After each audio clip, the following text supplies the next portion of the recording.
Live from the Business RadioX studio in Atlanta, it's time for Dental Business Radio, brought to you by Practice Quotient. Practice Quotient bridges the gap between the provider and payer communities. Now here's your host, Patrick O'Rourke. All right, ladies and gentlemen, welcome to Dental Business Radio. This is your host, Patrick O'Rourke. I'd like to thank our sponsor, Practice Quotient, PPO analysis and negotiation. It's if you're a top-tier dental professional and you don't feel like you're being reimbursed by the insurance companies on your contracts for top-tier work, then you should call the fine folks at Practice Quotient. It's 470-592-1680, or you can email info@practicequotient.com. Please be sure to mention Dental Business Radio, and they will send some good karma your way. So I'm really excited today is I get to talk to Bill Barrett out of New York, but he's really national. He's a super lawyer, noted author, and speaker. And I was reading his book, The DSO Decision, which we're going to talk about here in a second. But first, I'd like to say, welcome, Bill. Thanks, Pat. Great to be on the show with you. All right, well, we appreciate you. This is the first time, ladies and gentlemen, we've taken the show on the road. So you were part of Dental Business Radio history. I am glad to be a part of it, and it's been an exciting 24 hours of getting ready for this event. John Ray's hair, he's pulling it up, but it's all right. You know, he got it dressed for you, put on overalls and everything. So just so you know, it only took me 2 planes to get to this offsite location. So that's a true story, by the way. Yeah. 2 planes, undisclosed. So, Bill, tell me what prompted you to write DSO Decision. Well, Pat, really, we've been getting phone calls. Well, let me go back a little bit. I've been doing mergers and acquisitions in the dental space for over 20 years. And historically, there's always been things that are driving a marketplace that we'll notice we're getting a lot of questions from doctors around the country, but nothing like the last few years when it comes to the emergence and proliferation of DSOs around the country. I would say that on average, we get at least 5 to 7 doctor inquiries a week from clients of ours that we've had for many years, asking us about the DSO market, about mergers and acquisitions with DSOs.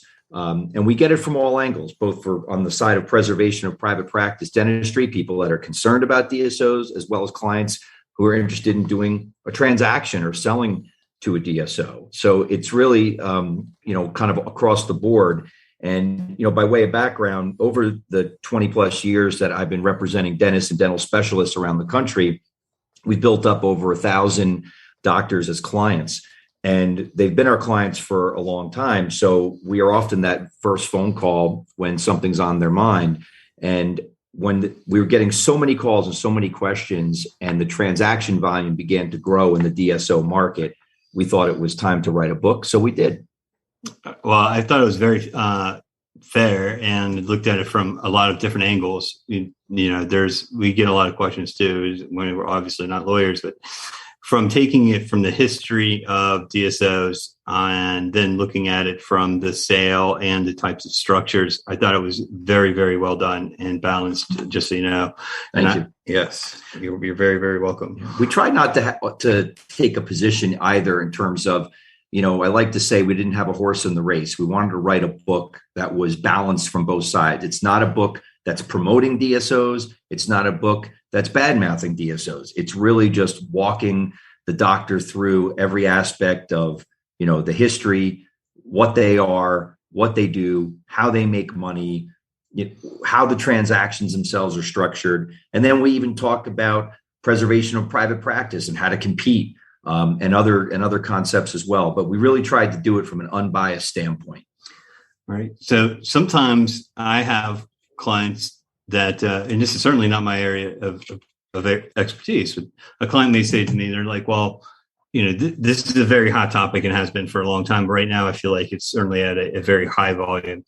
And they go, what do you think, Pat? Somebody came in, I got an unsolicited offer and it's crazy. It's like 10 times multiple X, blah, blah. And I don't have a horse. I don't have a dog in the fight either. So I'm neutral. I go, look, this is not my area of expertise. As a business owner, it really comes down to kind of 2 things, right? All businesses, if you think about it, is control or money, right? So which one's more important to you? And I've had a lot of experience with DSOs, and there's small ones, large ones, and I just call them the mega ones, which you did a really good job of kind of describing all of that in the book. How prepared do you think the dental community, the owners, are to go into this process? Well, I think in terms of, well, let me ask you a question. Are you talking about in terms of preservation of private practice, like how prepared are they to compete? Or are you talking about how prepared are they to actually engage in a transaction with a DSO? Good. It's good. So let me clarify. When somebody let's say you have a client and they're just humming along, they're not necessarily looking or actively looking to sell, and then somebody knocks on their door and then gives them an offer and it blows their socks off, and they're like, wow, I wasn't really thinking about it, but this seems great. They took me out, they wine me and they dine me, and they sure do. Everything sounds like magic and sunshine and rainbows. Is it really like that, Bill? Well, I think you got to start from the standpoint of, as a doctor, what is your strategy or what is your end game? You always start with the end in mind. And for example, if I'm a doctor who is already at transition age where I'm hoping to be done practicing in the next year or two at the most, that's going to be a hard deal to do with a DSO, because generally they're going to want to see people that enter into a longer term employment arrangement to maintain the status quo and hopefully grow the practice over time. So someone who's looking for the quick punch of their ticket might have a challenge. And as you pointed out too, when you do a DSO deal, let's just say you are able to, as you said, the offer looks like all rainbows and sunshine. The question is, are you going to be able to be part of a much larger organization, to have certain rules and regulation that come along with it? One of my clients talked to me about how the thing that he didn't expect was the training, in terms of ongoing training and required calls that he had to participate on and so forth. So, I think the other thing to consider is that all DSOs are different, which I talk about in the book. But, there are a number of DSOs where their goal or their mission is to, not interfere at all with the doctor. And of course, from a regulatory standpoint or a legal standpoint, there's a lot of case law on this and regulation. A DSO cannot interfere with the clinical aspect of dentistry at all. And of course, there's some very famous cases in that regard that illustrate it. But the question becomes whether or not the doctor, picks the right opportunity, because some DSOs will really encourage the doctor to maintain the status quo. They still run their operation the way that they always have. They still are managing their people. They're still handling their patients the way they always have. So it really depends. Some DSOs don't even change the branding. There's different approaches when it comes to brand identity, for example. There's a number of DSOs where they maintain the exact name of the practice as it was before, in order to not change the brand. And there's others that in fact change the brand completely to the corporate image. So, part of it is when you get that magical offer is understanding, is this for me? And also understanding that if one DSO is interested in you, the odds are there are probably others that are interested in you. And if you go to the marketplace and take a look at what's available, you may find the right fit. Great. I was just talking to an old friend of mine, dental business alumni, Kevin Cumbus, about the same thing. Seems there's a lot of folks leaving money on the table. Let's go. So let's keep with this situation specifically. So in my experience, and I have, what I'm brought in to do is the PPO contracts. I can say I would bet that none of my clients or any of the docs I've ever talked to have read them. Maybe two. All right. So I'm going to say that there's because there's got to be somebody. But if they're not reading their PPO contracts, which are, hey, listen, it's not exactly the most thrilling stuff in the world, but it's I would say less complex than a purchase sale, and then having different types of stock, et cetera, and how is this all going to work? I would assume that it's going to be more than 20 pages. Would that be a safe assumption? Oh, well, when it comes to the actual transaction with a DSO itself, and going back to kind of part of your other question about, are doctors prepared? My experience is the average practitioner is not at all prepared for the type of transaction that they're about to embark on. The contracts are very sophisticated. They are generally very extensive. Don't forget, you're not only going to have the purchase and sale agreement for the sale itself, but for the rollover equity component, you're going to have an equity agreement, quote, partnership agreement of sorts that's going to govern the relationship. It's not uncommon that the partnership agreement alone is 80, 90 pages long because it contemplates a lot of different issues, a lot of different levels of equity. The purchase agreement, again, not uncommon that could be, 40 to 60 page document.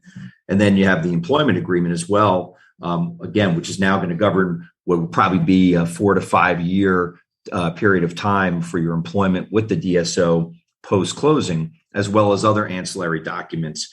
DSOs do a very deep dive, extensive financial and legal due diligence. They tend to hire, because they're backed by private equity, and private equity groups tend to have relationships with very large law firms.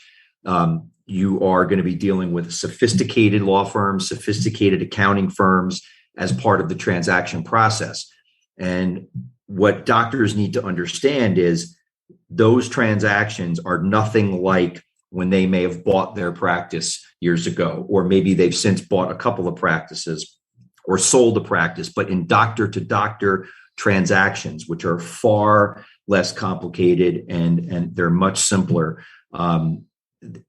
I think doctors make a mistake, and I know this might sound like a shameless plug for a law firm like ours that's larger and more sophisticated, but it really is absolute truth that doctors go into these things thinking, well, lots of people have done these deals before. The contracts are, quote, boilerplate. I'm just going to sign on. They are not boilerplate contracts. They are able to be negotiated. There is tremendous devil in the details. It's not unusual on a transaction that we go back and forth on these extensive contracts 4, 5, 6, sometimes 10 times to get the client to a risk profile that they're comfortable with, because in these documents, the DSOs will try to shift risk to the doctor. Unless they understand these agreements, they might not even understand, where that risk is being shifted or what rights they have. Sometimes they're surprised to find out afterward that they have no right to sell the stock that they get. It's a completely illiquid investment. They can't say at some point when they, along the way, unless it's been negotiated for or unless it's already in the documents, they can't force a DSO to buy their equity out. Sometimes it could be years later and they can't liquidate any of it. They might also be shocked to know in those documents that even though they're actually paying for that stock through the rollover equity component, that they have a vesting period on top of the fact that they're paying for it in a lot of deals. So there are so many little nuances to these agreements, and doctors often go in underrepresented or really lacking the appreciation of the sophisticated contract that they've entered into. I just had a situation where that came up on a deal out in the Midwest where we helped the client through the process of getting their letter of intent signed, and they were thrilled with what the letter of intent represented. And just as all the contracts came out, to save a few bucks, the client said, "Oh, I think I'll just use a local lawyer that I've used on some, my local real estate transaction. I don't think I need a high-powered law firm because my letter of intent looks great." And, I'm saying to myself, this guy has no idea what he's embarking on, and he's going to end up signing an agreement that hasn't even been properly negotiated or reviewed for the single biggest transaction of his lifetime. And, that makes no sense to me. But again, part of the message that I try to get out, whether I'm lecturing or on a program like yours today, Pat, is, this is not the time in your career to go in, underrepresented, whether it's from your accountant side or your lawyer's side when you enter into a transaction like this. So hopefully that message gets out. Well, that's part of why I wanted to bring you on the show today. Certainly, it's just my observation, and maybe that's anecdotal, but I've talked to thousands of different dentists and specialists over the course of the past 8 years since we founded Practice Quotient, and there's always been a private equity component, and frankly, I'm neutral in this, and right now it's at a fever pitch. It's certainly at a crescendo, and I feel like that there's a lot of listeners here that are getting out, and that they get kind of caught up in the moment, if the fear of missing out, or they know that they're really good. They could be good business people, and they're damn good clinicians, and so that gives them a high degree of confidence in their own ability. But just to put it in perspective, I negotiate contracts for a living. I read contracts for a living. I negotiate for a living. This is what I do all day long, every single day. Did I negotiate the lease on my house or my real estate deal? No. Right. So you have to have an expert, and I love lawyers, and I can't have enough of them. You're the one and only, Pat. You are the one and only, for sure. An ounce of prevention is worth a pound of cure. And anytime you see on the other side of the table, the big guns, if you will, you can rest assured that they didn't put that language. That document isn't 90 pages for no reason.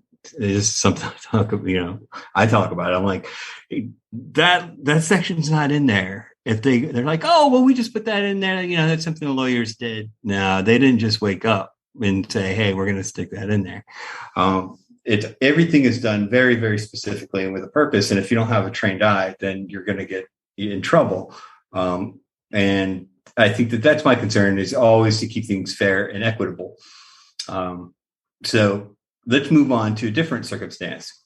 So also what's happening, right, and has been happening, is that there's lots of folks in there that are, let's say that they're running their practice and it's top. They're doing, well above average. They open up another one. Now there's two. Now they want to establish their own sort of, I call it a mini DSO, but a very small regional one, maybe 3 practices and they'll tell you, hey, we're going to get this up to 8 practices or 10. It's always something like that. But where do you find, is there a practice tipping point where, is it a number of locations? Is it volume of dollars, where they run into trouble with setting up the actual management company? Can you just walk through some of the things that our listeners should think about if they have 2 practices and they want to go to 3, et cetera? If they have 3 and they want to go to 6, they want 6, they want to go to 12. Yeah. Well, the first thing that I tell clients that they have to watch out for is what made practice number 1 very successful might not necessarily be exactly the same for practice number 2 and 3 and so on. And too many doctors over the years have made the mistake of thinking that they're just going to continue to stretch themselves out because they worked so hard at practice number 1 and they built an amazing practice. And then when they go to practice number 2, they're putting in 3 days a week at that practice, and they stretch themselves too thin. So the first thing is to understand, what your business plan is. Are you buying a practice and keeping the doctor on long term who was there beforehand, like a DSO would do? And when it comes to setting up a DSO, and we love doing it, obviously, it's, legal work for us and it's fun to do. But I always say to clients, okay, before you make your life more complicated and sophisticated from a legal standpoint, you always have to say, why am I setting up the DSO as a starting point? And you're setting up the DSO for really only a couple of reasons.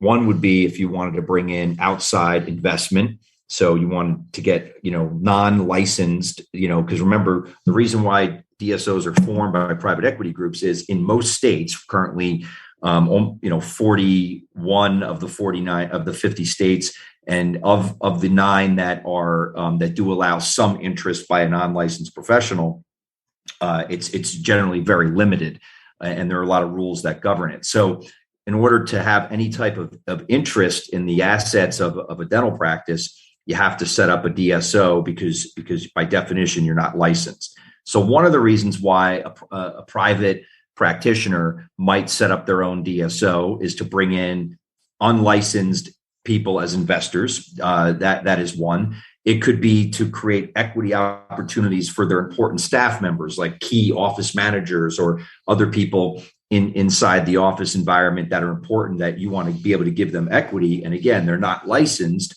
so you would set up a DSO for that reason. And then the last reason would be really if you're trying to consolidate and centralize your services. So centralized billing and collecting, centralized marketing, centralized payroll. If you're trying to put that all under one company, you might organize it as a DSO, and that would kind of go hand in glove if you're going to have minority partners or doctors that own equity at the various practice levels, which we actually recommend in order to scale to those 8 or 10 practices that you talked about.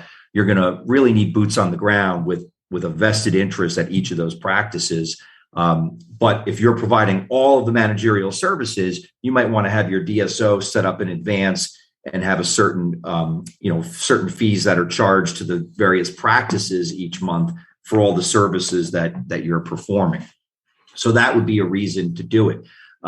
Now, when a doctor comes to me and says, "Hey, I'm going to have 2 or 3 practices, and they're going to be owned by the doctor," and they say, "And I want to set up a DSO," I'll often discourage them, because I'll say, "Well, if you're not bringing in outside investment and you're not trying to, get somebody in the organization equity who's unlicensed, and you're not really trying to, centralize services for 6, 7, 8, 9, 10 practices, you could just own the practices and just manage them accordingly, or even have a little holding company that owns the practices if you want to do some centralization of services or payroll, but you don't necessarily have to overly complicate." So I'm always very cautious to advise the client, and dig into, okay, why are we setting up a DSO for you, and does it make sense? Mm-hmm.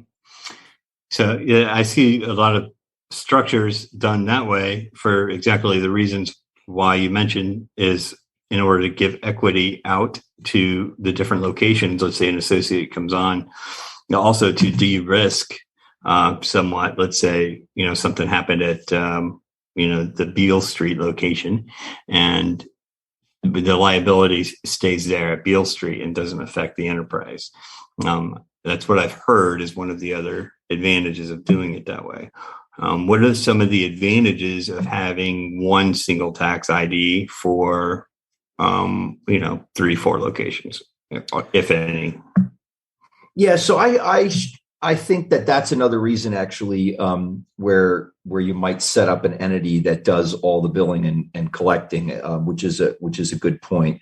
Part of that centralization of services that I described, because that also avoids the need for tax ID numbers at different in every single location. So that's. But I am a believer, though, in terms of the practice ownership, of trying to set up, and reasonable people disagree on this, but I've always been a believer in setting up different entities for each practice, not only from a liability standpoint, but if you want to have different ownership between the doctors. For example, if I have 4 locations and I'm going to have 4 different fellow owners with me at those different locations, if I had it all under one entity, I would have to give somebody equity in the entire whole of all the practices, even though they might not work or perform any services for the other practices. Mm-hmm. Now, if I want to give them equity, I've got to give it to them in the mothership that has an interest in all the practices. Whereas had I put them in separate entities, I can just set up the equity for them in the practice with which they work. And to me, I think that's a better way to do it. But I do know that there are others that disagree. There are DSOs where one practice entity, owns, a dozen locations in one state. And, and I think that they believe it's a simplification. It's easier to do that.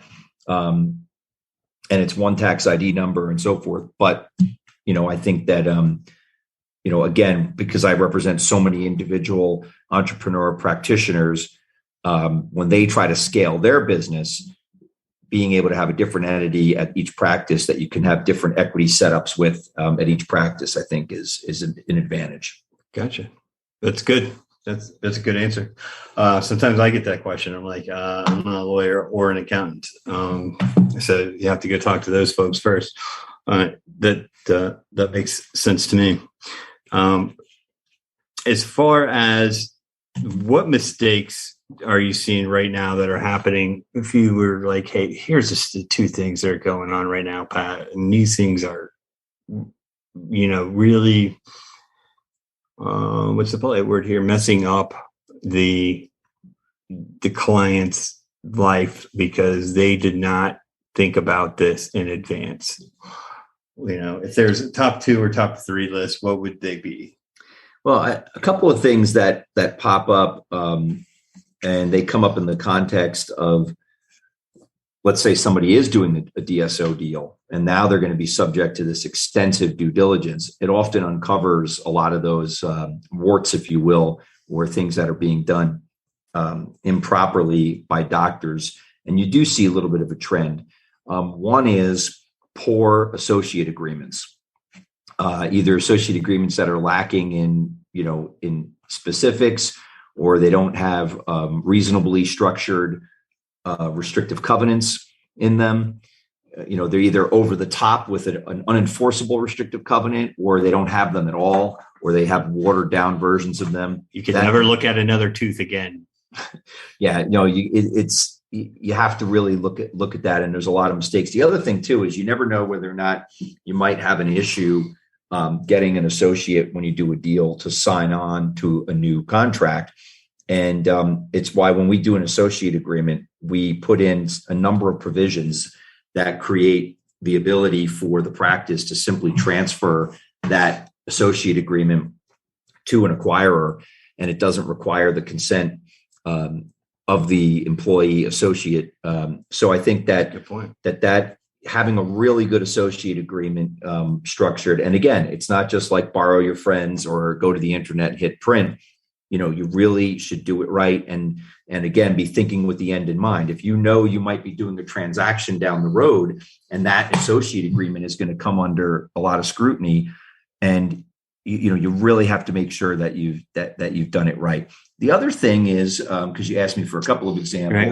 Hold on. So yeah. I want to make sure that I understand that, because I think you made a point that I had to write down. I know I saw John Ray scribbling with his crayons over there. I should not get legal advice from Facebook. Is that what? Yes, I am suggesting that you might actually want to get legal advice from an experienced lawyer in the dental profession. Okay. All right. Got it. All right. Very good. So next, number 2. Okay. Number 2, and I see this a lot, is the misclassification of someone who should be an employee, but they're being misclassified as an independent contractor. And there are very specific rules, both IRS on the federal basis and Department of Labor regulations on the state by state basis, that actually set forth exactly what criteria someone has to meet in order to qualify as an independent contractor. And I understand that practices like to classify people as independent because they don't have to pay benefits, they don't have to pay all the employment taxes and withholding. And employees, workers like it sometimes too, because they get paid gross dollars that they can potentially offset expenses against and perhaps put more money in their pocket. But the problem that people overlook is that it's not their decision to decide whether they're an independent contractor or not. They got to follow both the federal and state regulations. So again, this often comes up in the context of transactions. And when these sophisticated law firms and accounting firms start doing their due diligence on a doctor and they've misclassified, it's a reduction of their EBITDA and a reduction of their valuation, because they're going to take those people who should have been classified properly, and they're going to impute all the expenses for benefits and taxes and all those things. They're going to impute that to the relationship, and that's going to be a reduction in your EBITDA times the multiple. So if somebody's read less money, you get paid less money, much less money, dear listeners. Go ahead. Yeah. So, that's going to be another example of a place where, that not only, by the way, can you get audited, by the IRS or the Department of Labor and cause yourself a lot of heartache and taxes and penalties and so forth for misclassifying. But if in the context of a transaction, it's going to cost you as well. And, it's something that you gotta do right. And it's often done incorrectly. And I mean, you can go on and on. There's a lot of different things that doctors do wrong, but right now, those are two big ones that I see that pop up all the time.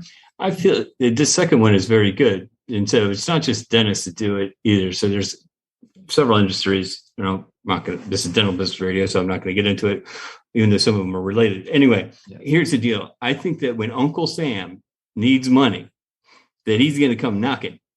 And I, as a business owner, I want to stay as far away from that gray area or line as possible, right?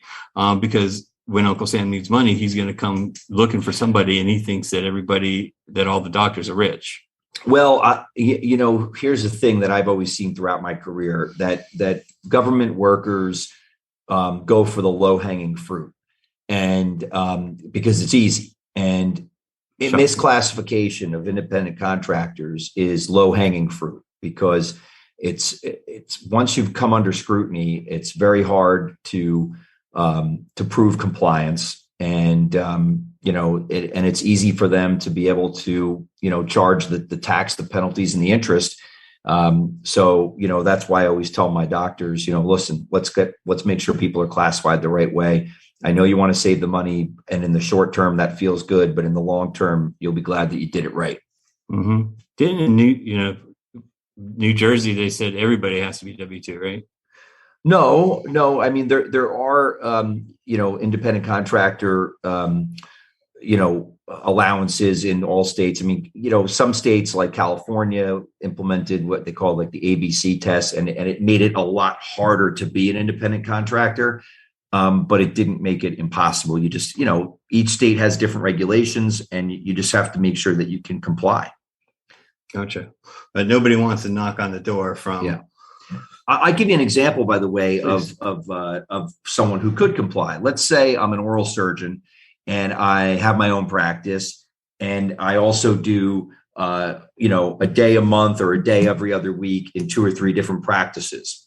Mm-hmm. If I'm one of those general dentistry practices and I'm bringing an oral surgeon in 1 or 2 days a month, and I'm filling their schedule, and I have an independent contractor agreement with them, mm-hmm. and they've got their independence, they tell me when they're going to be available to come and take care of my patients at my practice. They've got their own business, they've got their own insurance, they really are truly independent. That is a scenario where a general dentist, for example, could have a specialist who comes in and potentially properly classify them as an independent contractor. The mistake is when someone basically doesn't work anywhere else except in your practice, and you're calling them an independent contractor. You're going to lose that argument every time. Gotcha. Well, I'd like the oral surgery example, Bill. We have a lot of oral surgeons that listen to the program, and we've had the American Association of Oral and Maxillofacial Surgeons, AMOS, on the program a couple times. We'll see you in New Orleans, Karen, and everybody at AMOS.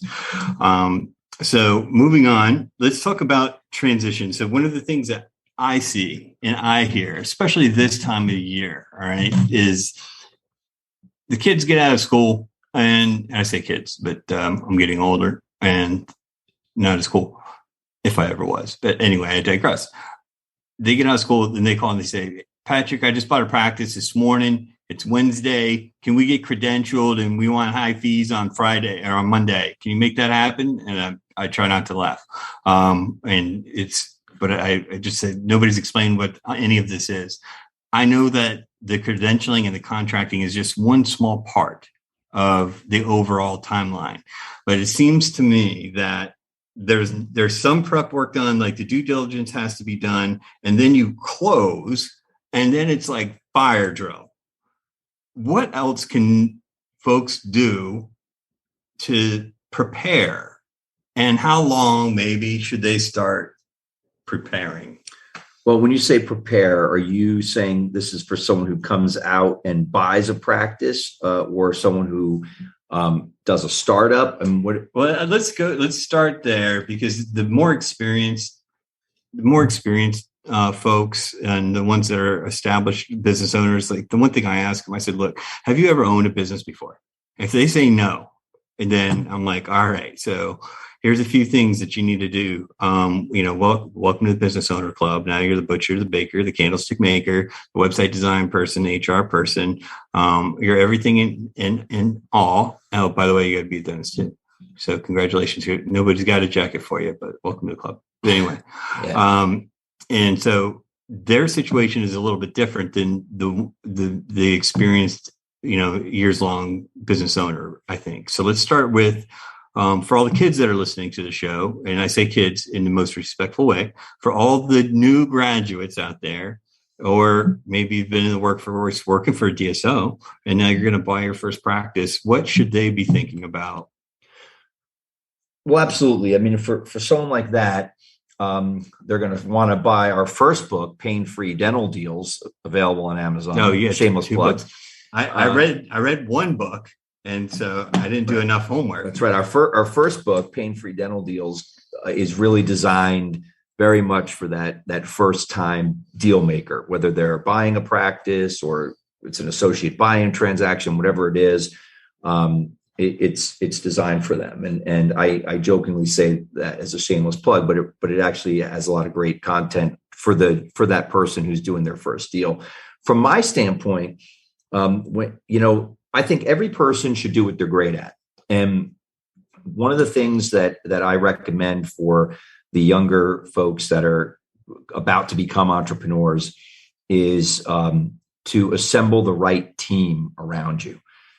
You don't have to be an accountant, and you don't have to be a lawyer, and you don't have to be a property and casualty insurance expert, and you don't have to be an expert in practice management, and you don't have to go against insurance companies for credentialing and getting the best fee, reimbursements that are available on your own. Oh, it's super fun. So you assemble a team. And the way I look at it is it's like your little board of directors. If you put the right group of people around you and you fill all those spots, and another spot on that list of professionals would be your banker. And people say, well, what do you mean a banker? I always say, you don't just want to walk into a branch to try to get financing or, deal with just some person that is you have no relationship with. Just like your lawyer, your accountant, your insurance professional, your practice management consultant, you want to have a relationship with your banker too, and be able to call that person up when you need them, whether it's to, finance a new piece of equipment or another location or refinance existing debt. So assemble the right team around yourself. And then you don't have to be all those things because you can get excellent advice from people who are experts in their space. And, you don't have to make the mistakes that people have made in the past. And you don't necessarily have to follow what the doctor did whose practice you're buying, because you might find out that, they were like mediocre entrepreneurs that, they could have been a lot better. Their practice could have been more successful. That was very kind. So, I think that it's in a very important place. So my starting place for all those young doctors out there is assemble your little board of directors of all the different professionals that you'll need to advise you during your career. And then you don't have to be an expert in all those areas. Amen. I am not an expert at anything except for the one thing that I do. If you don't believe me, just ask my wife. She'll tell you. So the bank I didn't think about that though. It's always good to have friends with money, a lot of money. Yeah. And in the book too, I also on that list mention practice brokers. Another, especially when you're just launching and you're actually looking for your first acquisition opportunity, affiliating with some really good practice brokers who can, who are in your region that you want to end up in, that have good reputations, that can help you find the right opportunity. And, remembering that dental practice deals are often done on an exclusive basis. So the general public might not even be aware that a certain practice is for sale unless they have a connection to the right broker. So, a little plug for the brokers out there in America, but that's another person that could be on that list of professionals that help you out when you're looking for your first practice. I wrote that down. Banks and practice brokers. I wouldn't have thought about that actually either. That's just not my world. Yeah. And remember, I mentioned practice management. We've got, folks like our friends at Fortune Management, where they'll help a doctor acquiring their first practice by even doing a courtesy evaluation of the practice. In essence, evaluation and a practice analysis to kind of look at the strengths and weaknesses of the practice. And, in the spirit of developing a relationship, they'll do it at no charge to the doctor, which is incredible. And that's the largest, oldest practice management firm in the country. They're really in the good guy business. I have a lot of respect for them, a lot of respect for Bernie Stoltz. Shout out for Bernie. Hey, Bernie, how are you? We'll see you soon, probably. Maybe in Pebble Beach, maybe in Atlanta, maybe on this side. I don't know, but I'm sure we will cross paths. So assemble the right team. Now let's move to the transition to, let's say that you are an established doc, right? You have a pretty good idea about what's going on. You've got at least 3/4 of your team of trusted advisors in place. What are they? How much time and prep do they need to put into it from a legal perspective? And then I'm going to have to throw in my 2 cents from a contracting standpoint.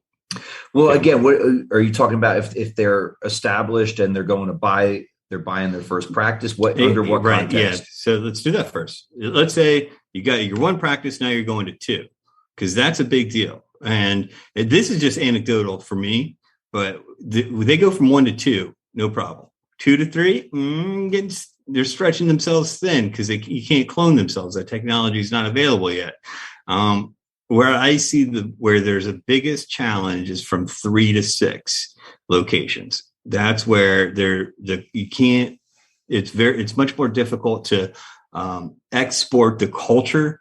There's different demographics, even if it's in the same city, and et cetera. And so that's where it becomes more difficult to replicate the process. And this is just anecdotal. I do not have any scientific or empirical evidence to back this up, except for talking to many, many, many providers and watching some of them burn out. Yeah, well, I agree with you. I mean, look, what's the old saying? Measure twice, cut once. In anything you do in business, you should be thinking it through and doing your diligence in advance. And again, with your group of advisors around you, you can avoid a lot of pain and be more, be successful and do it faster. I mentioned earlier, and I agree with you, that when you start a second practice, you can kind of get away with, in essence, running both practices and just stretching yourself a little thinner. Not that I'm advising it, but I rarely see a doctor fail who's gone to 2 practices, even if they're not necessarily doing it in the best way. I've seen them continue to be successful. But after that, I agree with you. When you go to 3 and then beyond, that's why I mentioned earlier, that's where you really need to look at minority partnerships. You're going to have doctors on the ground in those locations who have a vested interest in the success of the practice because they're in it and they're going to benefit from the success. So choosing partners is also not unlike choosing a spouse, because partnerships are a lot like marriages, and when they go south, they're a lot like divorces. And amen, hallelujah. So knowing that you're picking people that have the right culture, fit, and philosophy, people that are that kind of buy into what your vision is and what your culture is. So, sometimes that might be that you've built out practice number 1 so successfully that you already have an associate or 2 in there, or maybe you have 1 associate and you might have an opportunity for another location and actually say to that associate, hey, I might buy another practice. Would you like to be a partner in that practice? Now, they're already part of the culture that you've created. They're already part and sharing in the vision because they've been with you. And in essence, you're creating now an opportunity for them for ownership and to, in essence, run that other location.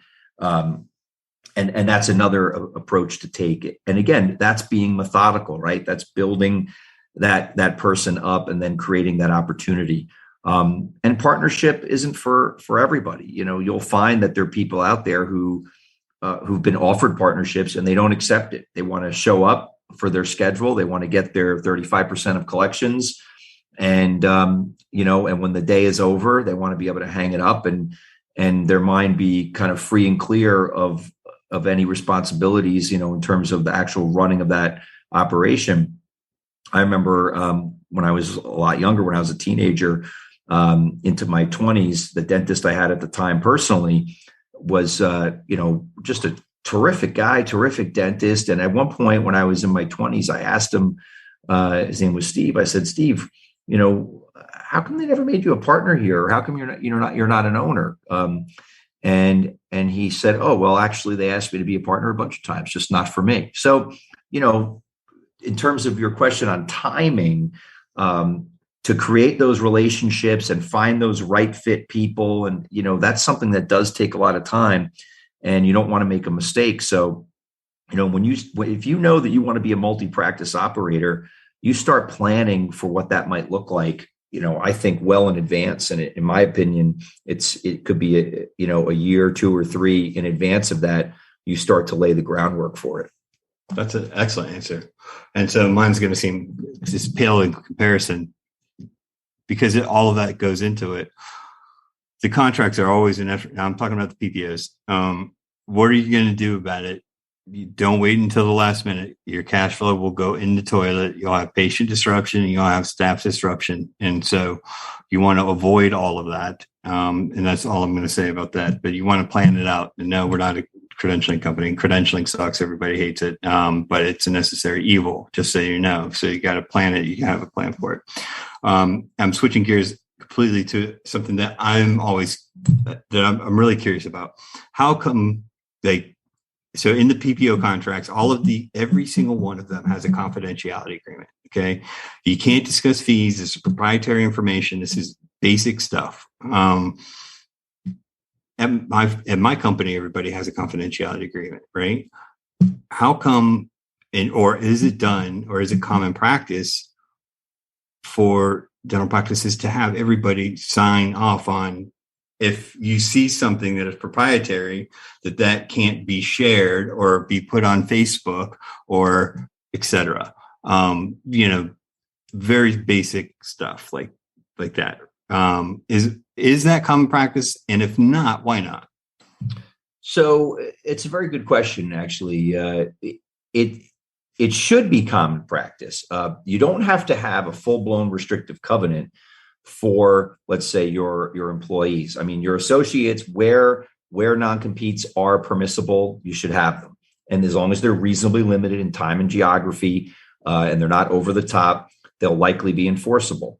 And, and I recommend that you have that, and included in that, restrictive covenants take on, it's a description for several different things. Everyone thinks of non-compete initially, but there's non-solicitation. There's also confidentiality. And, I always include confidentiality provisions in every agreement we do. But even at the staff level, you can have a much simpler basic agreement that has confidentiality and maybe non-solicitation. Basically just saying, hey, if you leave our employment for any reason, you're not going to come back and poach fellow staff members to go work somewhere else. And anything you learned here that's confidential has to be, maintained as confidential.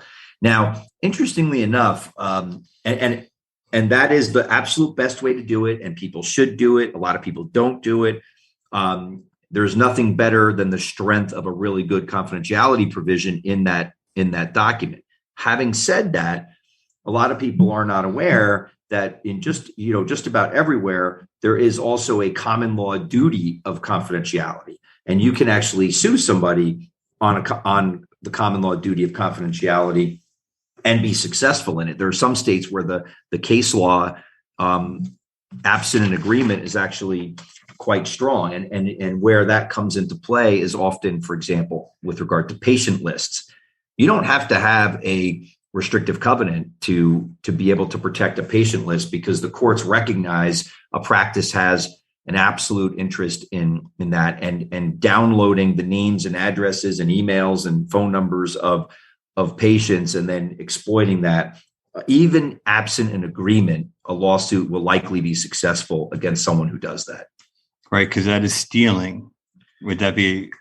Well, it's not stealing in the criminal sense, but it is taking things that you're not entitled to in the civil sense. In the art world, they call it appropriation. Well, I think that John Ray over there is giving me the wrap-up signal. And so, Bill, I'd like to thank you again very much for your time. This has been enlightening.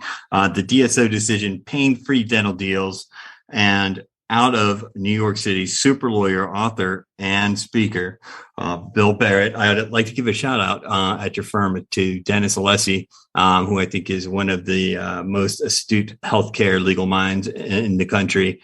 Dennis, hello. Maybe he'll listen to the program if we give him a little shout out on the show. Well, now that you gave Dennis some serious props, he'll have to listen.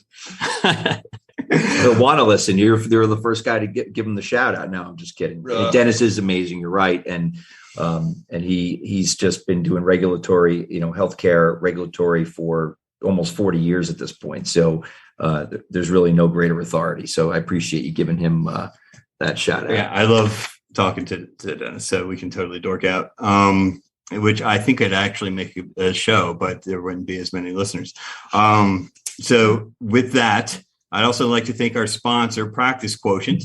And so PPO analysis and negotiation and strategic guidance is really what we do. So if you're a top tier dental professional and you don't feel like you're getting top tier compensation for your stellar work and efforts, if you have the best technology out there, if you have some competitive advantages in your marketplace and you don't feel like you're able to take advantage of them, or you're getting paid like somebody who just graduated last week, then you should probably call a professional. That's all I'm saying. I'd like to thank John Ray and the Business RadioX family. And is there anybody else? I think we're going to an event, Bill. Is there anybody we want to give a quick shout out to? Well, I think all of our friends at Fortune Management gathering in Charlotte, North Carolina over the next couple of days for the Fortune 50. It's going to be some great speakers and great information, and a lot of powerhouse practices that are getting together. Right. Shout out to everybody in Charlotte. And I think that is at the terrific Ballantine Hotel. I've been there. I like it a lot. I do think that they should have a golf course. They had one. They tore it up. Yeah, they basically bulldozed it. 18 holes and 100 acres. That's going to be 400 strip malls. So it's just going to be gorgeous. Yeah, no comment. All right. So, Bill, thank you very much. This has been terrific. Did you have a good time? Had a great time. Appreciate you having me on. And hopefully, when I write my next book, maybe you'll have me back on again. All right. Terrific. Well, dear listeners, until next time.